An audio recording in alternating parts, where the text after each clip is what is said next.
Kurt obviously rolled his ankle against the Bulldogs and he's recovered really well. So he started weight bearing and running reasonably early in the week last week.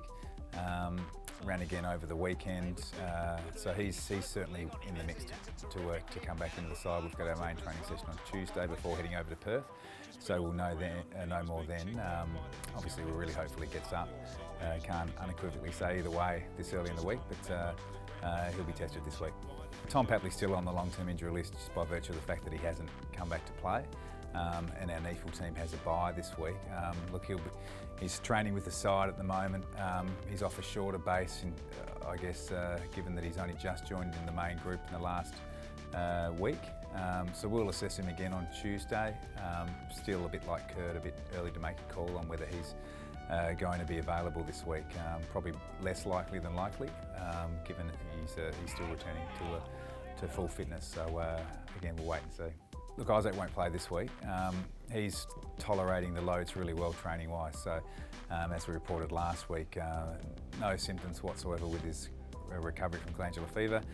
He's ramping up training. He's training very hard, training very well. So won't make the trip to Perth, but will be part of a host of players who will be certainly pushing for selection and availability the following week against the Giants. Yeah, Jared McVeigh, Gary Rowan, Tom Papley and Isaac Heaney are all sort of on the same timeline, all for different reasons. So Gary and Tom have done a lot of training together. Gary's time on the long-term injury list expires in round 4. Look, he won't play this week in Perth, so he'll remain on that given that the NEFL team aren't playing. But he'll be certainly pushing his claim the following week in round 5.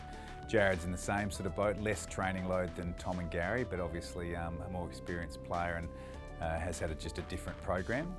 So he's probably in that same boat, and we've spoken about Isaac as well. So I guess our fans will have plenty of big names to look forward to coming back in the next 2 weeks. How many make it back this week, if any, time will tell. So I understand we've had some challenges this year, but I'm sure the team we put out on the park on Thursday night against the Eagles will be a good one.